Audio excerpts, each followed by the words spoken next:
Tá? 1h30 para trás. Eu não vou passar de 1h30.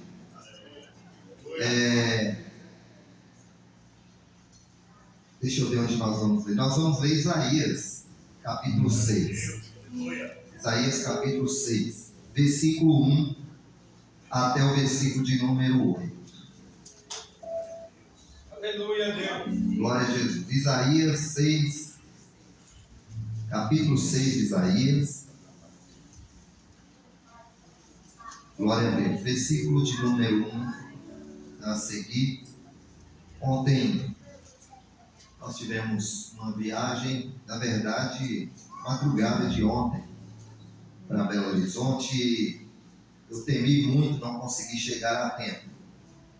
Nós tínhamos algumas atividades lá para realizar, reuniões na convenção também, e acabou que hoje a gente teve ainda alguns contratempos na estrada, e 18 horas ainda a gente estava na estrada.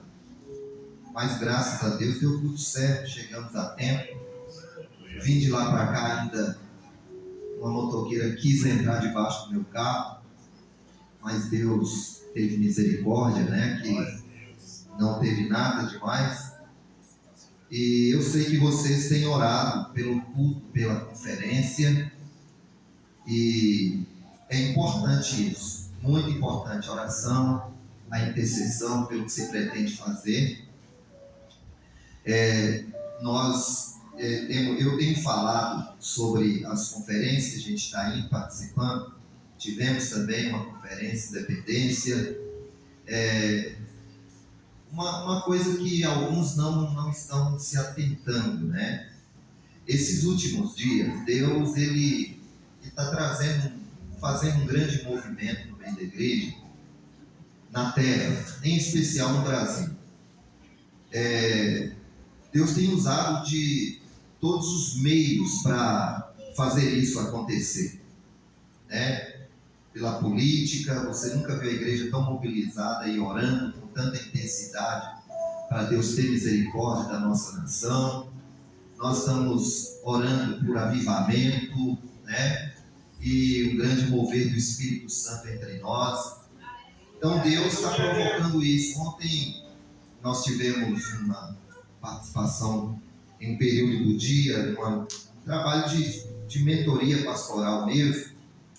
Foi algo muito edificante para nós. À noite tivemos a oportunidade de encontrar com outro líder de uma grande igreja em Belo Horizonte, e tivemos também um momento ali de crescimento, né?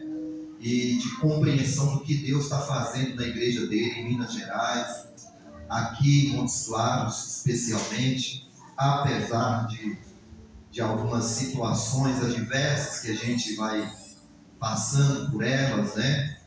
Enfrentando, mas ainda assim a gente não deixa de ver o que Deus está fazendo, né? E está para fazer. Tem um texto que eu tenho lido ele nas nossas orações, principalmente na campanha de oração que estamos fazendo de 21 dias. Hoje é eu perdi que dia que é hoje da campanha. 11, 12 dias, sei lá, de jejum e oração. E o texto da palavra de Deus, onde o Senhor diz que está fazendo uma grande obra. Eu estou fazendo uma grande obra. E eu tenho tomado esse texto como uma palavra profética de Deus para a sua igreja nesses dias. E Deus está fazendo uma grande obra. Os crentes, eles precisam ser crentes de verdade. Nós precisamos ser realmente quem Deus propôs para a gente ser. Nunca foi tempo de brincar, principalmente agora nesses últimos dias. Nós precisamos realmente viver a essência do cristianismo, do Evangelho de Cristo, né, na nossa vida. Então, nas conferências, as pessoas precisam pensar nisso. Antigamente a gente fazia congressos, né? Congressos de jovens, mulheres, etc. E os congressos a gente geralmente convidava pregadores, cantores, né? Que fazia aquele movimento todo, colocava um tema, faixas, quem lembra disso, né? Dos congressos, né? Tínhamos congressos regionais, geral, e era muito bom os congressos. E eu fui fazendo uma reflexão sobre as atividades da igreja. Depois dos congressos, agora nós estamos aí realizando a... Teve uma outra coisa depois do congresso? Esqueci outro termo. Por fim, agora, a conferência. As conferências, elas têm um propósito. Elas precisam ter um propósito. Porque, na verdade, a palavra conferência vem de conferir. Né? E nós nos reunimos debaixo de um tema para conferir alguma coisa. O que vai ser conferido nesses dias aqui? Na verdade, o que vai ser conferido é justamente o que o pastor da igreja, o que os líderes, né, de ministério concordaram sobre qual é a necessidade da igreja, especialmente dessa igreja local. Qual que está sendo a grande necessidade dela? Pensar em quê? Então, nesses dias, vocês estarão conferindo o quê? Na verdade, eu pergunto isso para vocês. O que estará sendo conferido? O que está sendo conferido aqui nessa conferência? Me ajude aí, gente. Pode falar algo, deixa eu ver. O que está sendo conferido, que vai começar a ser conferido aqui?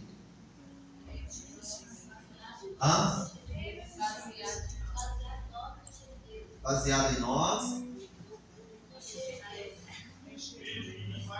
Encher de Deus. Esvaziar de nós mesmos. Então vocês têm um norte. Vocês sabem aonde querem chegar. Isso é importante. Que aqui não é só para um movimento explosivo de emoção e de lágrimas e não ter o principal, né? Que a gente ter consciência do que a gente está propondo para isso. E se isso acontece desse jeito, segunda-feira, na verdade amanhã, depois desse culto, depois do de amanhã e na semana que começar aí o batidão de trabalho, a rotina da vida de cada um, algumas coisas vão ter mudado. Você crê nisso? Você não vai ser a mesma pessoa que começou aqui, porque foram feitas algumas conferências de situações do seu eu, da sua vida, da sua intimidade com Deus, da sua condição diante de Deus. Então é isso que a gente está querendo esclarecer.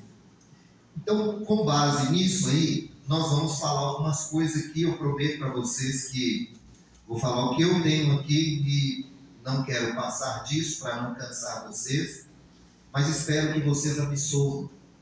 E o resultado vai ser surpreendente para essa igreja, para o pastoreio dessa igreja, para a sua família, para a sua vida como crente dessa igreja, em nome de Jesus, né? São as experiências que a gente está vivendo.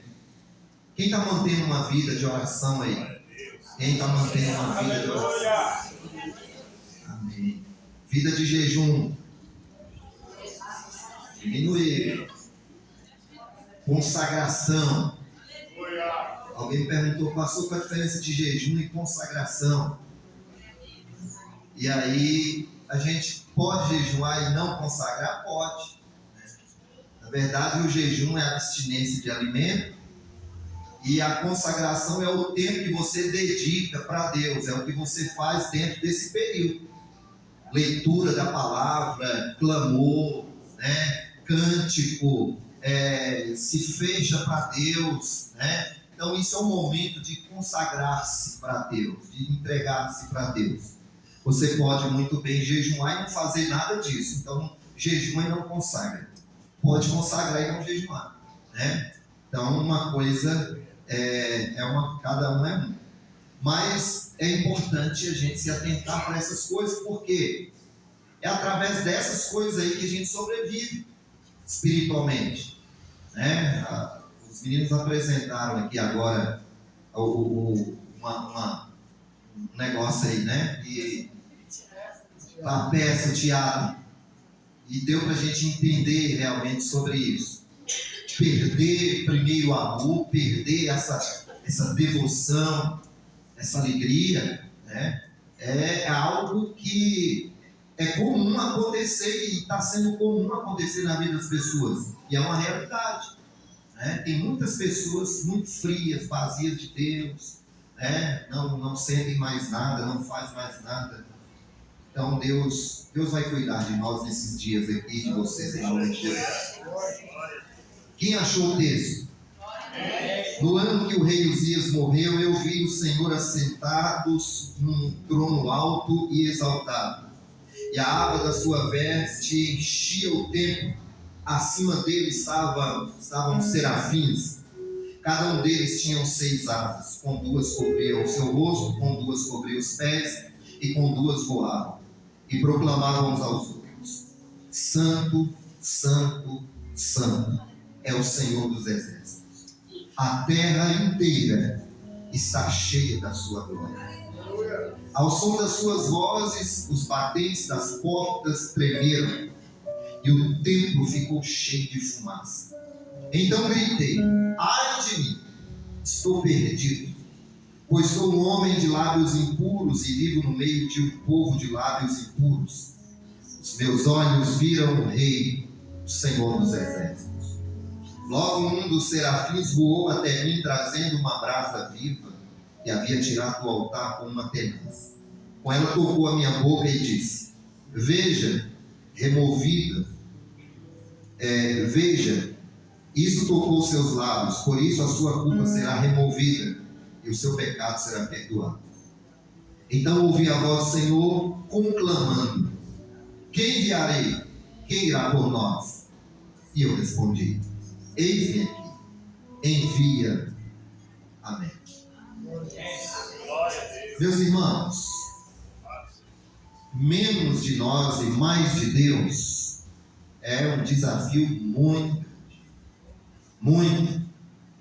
E eu queria que você estivesse disposto a fazer tudo que for possível, tudo que estiver ao seu alcance, para que isso não fique apenas numa temática de uma conferência, mas que isso seja parte da sua vida, que isso esteja na sua vida. João Batista, no seu ministério, como um atalaia, um profeta, um precursor de Cristo, ele usou algumas expressões que nos chamam muito a atenção sobre isso. Quando João, no seu ministério profético, seu ministério que marcou e que preparou o início do ministério de Jesus, João Batista, ele foi conhecido como um profeta corajoso, como um homem ousado, como um homem de Deus. As pessoas começaram a admirá-lo e vinham ouvi-lo e receber sua mensagem. João Batista, ele não tinha uma mensagem coach. Já pensou? João Batista com uma mensagem coach naquela época? Venham, filhinhos, venham para cá, vocês são tão amáveis. Raça de víboras, quem nos ensinou a fugir da ira? O machado já está posto à raiz. Então João Batista, ele tinha uma mensagem muito radical, necessária para o seu tempo e para o seu momento. Jesus também veio, e não veio como mensagem de coach, de maneira nenhuma, né? Nada contra quem gosta. Eu particularmente não gosto, mas se você gosta é gosto, gosto é gosto. Cada um ouve o que gosta, né? Mas diante do cenário que ele estava, ele se achou. Ele reconhece quem ele era diante de Deus. E isso é importante. A gente se achar, a gente se reconhecer quem de fato a gente é. E isso também é difícil, porque no momento como esse, um culto assim, geralmente, dependendo do que se fala, do que se diz, do que se prega, a gente fica olhando para o lado, olha para o outro, então, puxa, fulano tinha que estar aqui para ouvir, faltou não sei quem para ouvir, não faltou ninguém para ouvir, é eu e você mesmo que temos que ouvir.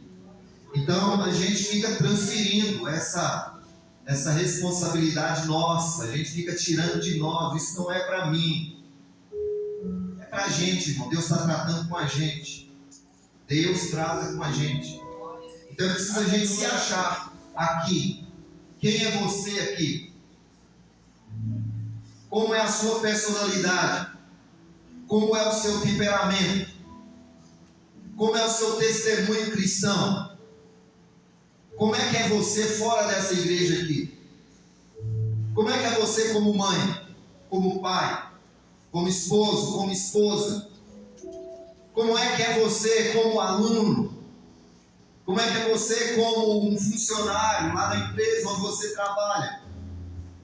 Como é que é você como amigo de alguém, como amiga de alguém? Como é que você é? Porque aqui olhando, todo mundo aqui tem cara de querubim, de arcanjo, de anjo, de profeta. É muito difícil olhar e não ver isso aqui. Olha essas meninas para você ver, tudo cara de rosto angelical. Então aqui dentro para nós é tranquilo, irmão. Mas a gente precisa se achar realmente quem a gente é. João Batista, ele olha e ele diz: eu sei quem eu sou, e a minha condição diante de Deus, diante de Cristo, aquele que está diante de mim, é a seguinte: eu sou tão fraco, eu sou tão vazio, eu sou tão indigno, que eu não tenho qualificação nem sequer para abaixar e amarrar as sandálias dos pés dele. Eu não sou digno disso. João, em outra ocasião, ele disse: é importante, é necessário que ele cresça e que eu diminua. Aleluia. Então ele reconhece qual é o seu estado, a sua condição, a sua necessidade. Qual é a nossa necessidade diante de Deus para que isso aconteça? Para que o nome do Senhor, para que a glória do Senhor, ela se manifeste, ela seja vista, ela seja enaltecida, ela seja reconhecida. Então nós precisamos trabalhar duas coisas importantes: a descentralização humana e a centralização divina. São duas coisas muito importantes. Porque como eu iniciei falando aqui agora um pouco sobre mensagens coach, nós, seres humanos, pessoas desses últimos dias, desse atual contexto de vida que estamos vivendo, nós estamos muito cheios de manias e de defeitos que nós vamos absolvendo, principalmente de mensagens antibíblicas, principalmente de falsos profetas. A gente vai absorvendo essas coisas e lá na frente a gente acaba se tornando uma pessoa difícil para nós, difícil para Deus, difícil para as pessoas, difícil de ser, uma pessoa intolerante, intolerável, uma pessoa não aceitável por conta disso. Porque nós somos cada vez mais exigentes, crentes exigentes, Nós gostamos muito da ideia seguinte, que pegamos alguns versículos da Bíblia isolado, e aí nós formamos nossas frases e tomamos isso até como palavras proféticas para a nossa vida. Desse negócio do que a gente pode, a gente do que a gente faz, do que a gente tem antecipadamente. e a gente usa até a fé em nome disso, não, mas pela fé, pela autoridade, por isso e por aquilo outro, e a gente vai fugindo dos contextos bíblicos e a gente esquece da nossa parte de responsabilidade e abraça aquilo que é de benefício, que é de favor, que a gente quer, que a gente almeja, e não tem como ser assim.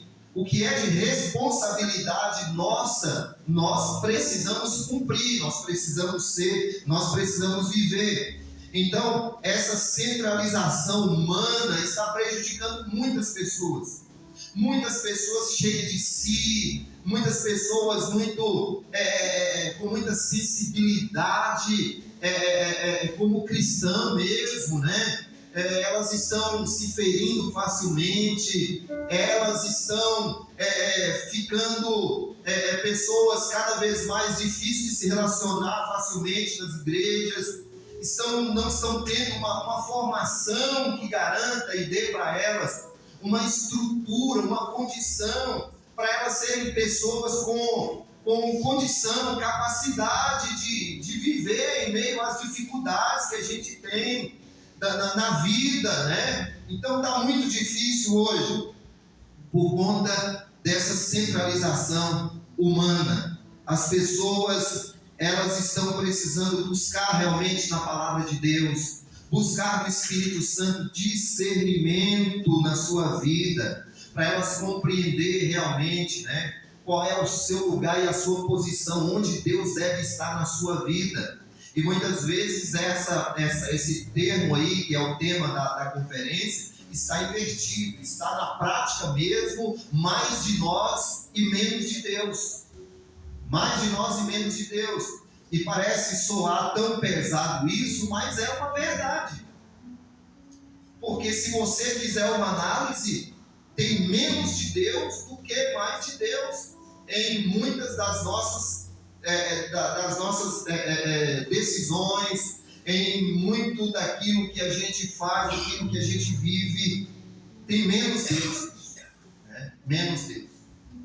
Não estou generalizando, é claro, mas isso pode ser mudado quando a gente começar a trabalhar a centralização divina na nossa vida. Deus como centro de todas as coisas. Deus é o centro.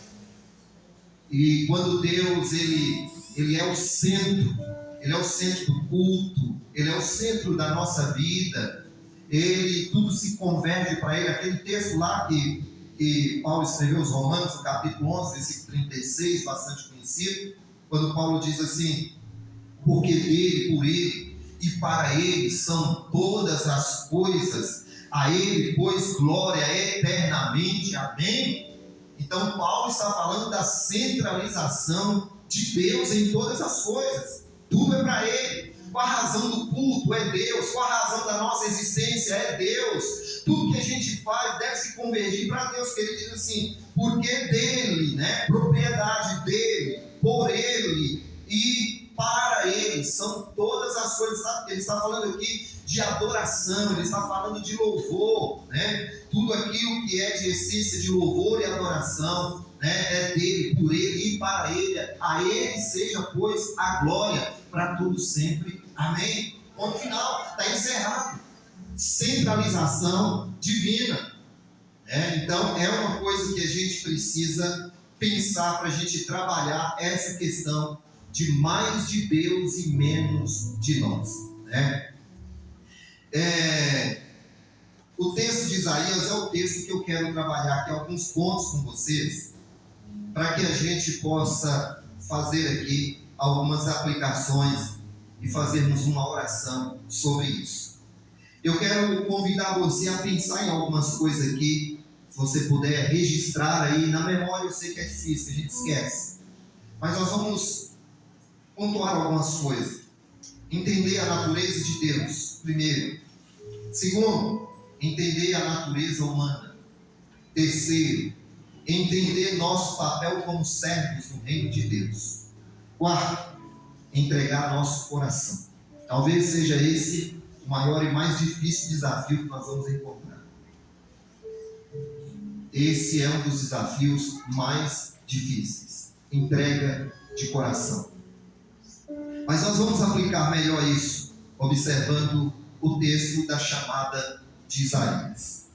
Isaías, ele conta aqui a sua experiência de um encontro, de um momento de divisor de água na sua vida diante de Deus.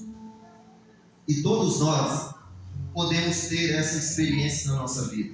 Todos nós podemos. A gente pode ter um momento que pode ser considerado esse momento na vida.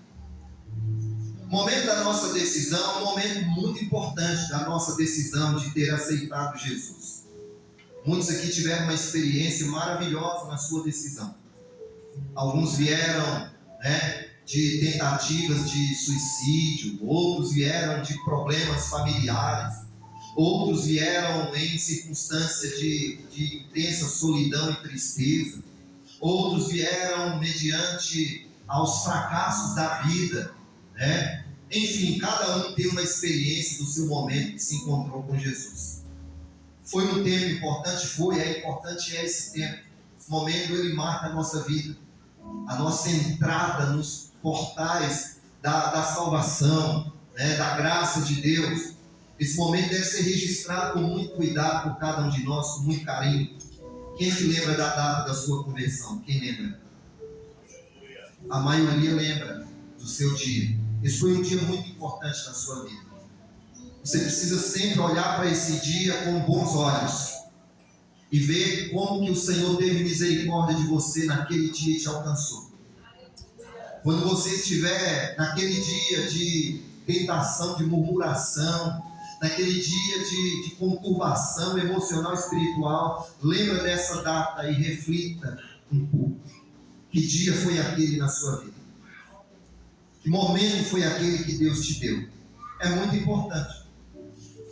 Mas talvez você não conseguiu viver esse momento de uma forma intensa. Talvez foi um momento que você fez aquela entrega assim, eu vou ver o que vai dar. E começou. Mas até então, você não conseguiu ainda ter aquele momento, que é um momento que deixou profundas cicatrizes em você, marcas em você. Marcas profundas.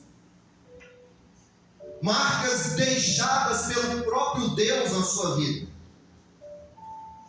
E se isso ainda não aconteceu com você, eu te convido, eu te oriento, eu te aconselho que você busque viver isso com Deus.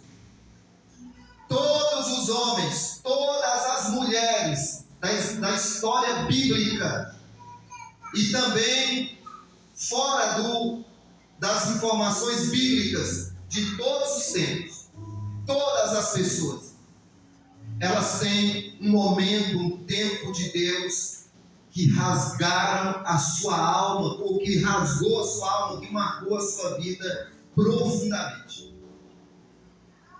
É inesquecível, é você olhar e você lembrar imediatamente. É preciso ter esse momento, essa experiência. A gente precisa dessa experiência. Eu não vou perguntar quem não tem e quem tem, mas você sabe. Se é uma conferência, é para conferir. E nós precisamos ser marcados por Deus. Se você pegar os grandes homens, todos eles foram marcados. A gente poderia citar aqui, gastar tempo falando de Abraão, de Isaac, de Jacó.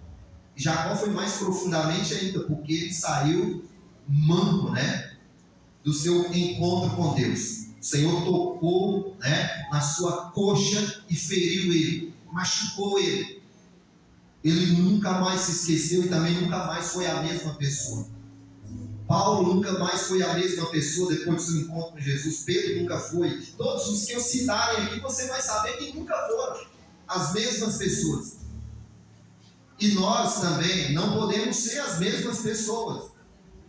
Se você se identifica muito com o que você era antes de vir para a igreja, está errado. errado. Você não pode se identificar em nada com o que você era. Eu disse em nada. Absolutamente nada. Você não é mais a mesma pessoa. Na verdade, na prática, não era para ser, não deveria ser. De maneira nenhuma. E quando você olha para si e se vê equivalente ou semelhante ao que você era lá atrás, curve-se diante de Deus hoje, arrepende-se, volta para Ele, se converta a Ele, peça ao Espírito Santo para te converter. Aleluia. Porque precisa-se de uma conversão. Glória a Deus. Isaías, ele narra aqui um momento de glória na sua vida. Então eu vou falar aos poucos aqui para a gente não atropelar nada. Mas primeiro, eu quero falar sobre haverá menos de nós. Quando? Baseado no texto que nós lemos. Primeiro versículo, olha o que está escrito. Haverá menos de nós no ano em que o rei Uzias morreu. Haverá menos de nós quando morrer o que for necessário ou preciso morrer na nossa vida. Enquanto não morrer, é impossível a gente dizer que haverá mais de Deus em nós. Porque enquanto ainda está vivo, enquanto vive algumas coisas na nossa vida, é impossível. Então é preciso morrer. Talvez o nosso conforto, que nos faz ser pessoas ou nos torna pessoas inoperantes no reino de Deus. Quantas pessoas super confortáveis, querendo conforto, elas vêm para a igreja querendo conforto. A gente tem que substituir até os bancos da igreja para eles, para colocar poltronas de almofada, com encosto nos braços, bandeja de água sendo servida para eles, mais alguma coisa, semideus. Elas querem conforto. Elas não querem se envolver, elas não querem se entregar, elas não querem participar, elas não querem doar de si, elas querem ser bem tratadas. Elas querem ser acariciadas. E se não faz isso, elas vão procurar um lugar que faz. Tem igreja que faz, então a igreja lá da oficina faz isso. Ajuda eu a pagar minhas contas, telefona para mim quando eu não vou no culto para saber como é que eu estou. Aqui ninguém importa, ninguém liga, ninguém passa a saber da minha situação, e isso e aquilo, está faltando amor nessa igreja e tal. Que eu quero conforto, eu quero sentir totalmente confortável. E esse tipo de conforto, ele precisa ser morto. Nós precisamos realmente entender o que é estar no reino de Deus. Glória a Deus. Esse tipo de vida aí, que estão querendo e procurando na igreja, eu aconselho procurar um spa, um lugar de terapia, sabe, esses ambientes. Vai para o shopping, vai olhar as vitrines, tudo bem, mas igreja é lugar de derramar lágrimas, sangue, suor. Glória a Deus. É esse ambiente. Mas não, a gente está cheio de não me toque. Cheio de não me toque. Isso tem que morrer. No ano que morreu o rei Uzias, alguém que ele tinha como referência, parente, amigo, é o meu auxílio, é a minha ajuda. Precisa morrer os nossos maus hábitos. Precisa morrer a nossa complacência com o pecado. E isso se dá quando você é um profeta de Deus e que proclama, né, e que se levanta contra. Precisa morrer essa complacência nossa, de achar que está tudo normal quando coisas terríveis que ferem e ofendem a santidade de Deus está acontecendo. Não precisa chorar, não precisa lamentar.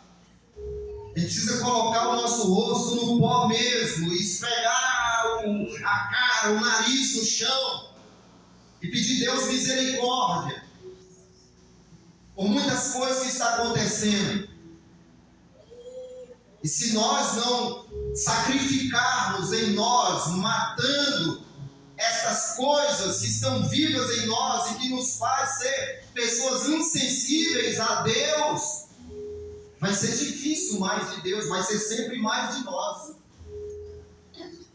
É preciso morrer nossa arrogância, nosso temperamento descontroladíssimo. É preciso morrer nossas indecisões na fé. É preciso morrer nossas falsas amizades, falsos relacionamentos. É tudo aquilo que não te promove ao crescimento espiritual, que não te faz crescer espiritualmente, que não te faz evoluir, que não te faz ser uma pessoa melhor. Tem que morrer essas coisas. E isso está sendo para nós, essas coisas estão sendo para nós desafios nesses últimos dias, porque são pontos e teclas que a gente prega, que a gente instrui a igreja, irmãos, sobre coisas que precisam serem abandonadas, para que realmente Deus, Ele seja Deus no nosso meio, Ele seja o Deus da nossa vida, Ele seja centralizado entre nós, entronizado entre nós, servido por nós, adorado por nós, cultuado por nós.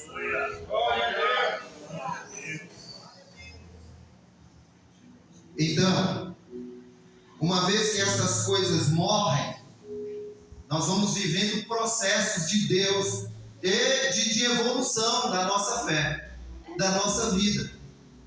Nós vamos evoluindo. Se você se olha, você faz uma avaliação de si mesmo, e você então conclui: eu não sou mais a mesma pessoa. Eu não sou mais como eu era. Melhorei em muitas coisas na minha vida, radicalmente. É um processo que está em evolução na sua vida. Isso é bom. Isso é muito bom. Importante. Importantíssimo para os próximos passos que virão. Para as próximas revelações de Deus. E quem está preparado para as próximas revelações de Deus na sua vida? A gente está buscando as próximas revelações de Deus. O que só tem agora, Senhor? Qual o próximo passo agora, Deus? Porque eu já não sou mais o mesmo. Eu não faço mais as mesmas coisas. Eu tenho me rendido mais ao Senhor. O meu culto é um culto pessoal. Eu não dependo dos outros para cultuar. Eu já entro decidido a cultuar ao Senhor. E o meu culto não é um culto congregacional apenas. O meu culto, ele acontece em casa, ele acontece na rua, na faculdade. O meu culto acontece em qualquer ambiente que eu estou. Está acontecendo o meu culto a Deus. Meu culto a Deus. Aí Deus revela o próximo passo. Depois da morte do rei Uzias, o texto diz, Isaías dizendo: eu vi o Senhor. Aleluia, Jesus. Aleluia. Só poderemos ver o Senhor a partir então do momento que a nossa vida ela ter passado por esse processo de transformação e de sujeição a Deus, de decisão tomada sobre o que realmente nós queremos diante do Senhor. Aleluia! Quando os nossos olhos não avistaram outra coisa senão Deus. Quem já viu Deus? só quem já viu Deus. Deixa eu ver. Você não levantou a mão porque você pensa que não dá para ver Deus. A Bíblia diz que homem nenhum nunca viu a Deus. Então eu estou te perguntando, quem já viu Deus? Eu vou insistir aqui, ninguém vai se manifestar, porque você é óbvio que vai dizer que nunca viu a Deus. Mas eu vi Deus hoje. Você acredita que eu vi Deus hoje? Eu vi Deus essa semana em algumas situações. A gente pode ver Deus. A gente levantou hoje cedo, quase meio-dia. A gente levantou para vir embora, né, de Belo Horizonte para cá. Estava eu, Paulo Júnior, Pastor Nobre e Igmar. E aí a gente foi acertar no hotel para fechar, para sair. O pastor deve contar isso aqui para vocês amanhã. Eu vou contar o testemunho dele e nosso, né? E aí tivemos lá um incidente, né, na hora de fechar as contas, porque acabou que a menina, o pessoal, um dia antes, ontem, cobrou da gente 2 vezes, né? Eles acharam que a gente ia ficar 2 dias no hotel e era só um dia. Aí pagamos o dobro. E aí quando fomos sair, ela falou, mas vocês já estão indo embora? E a outra diária? Não, nós não temos outra diária. Resumindo, essa menina que estava atendendo, ela estava assim tão, eu diria, tão mal educada, que na hora que o Paulo Júnior chegou no balcão e falou assim, bom dia, ela, só um momentinho eu vou te atender. Eu já fiquei aquecido dentro de mim. Oh meu Jesus, segura. Você já levantar cedo e ser mal recebido na recepção do hotel.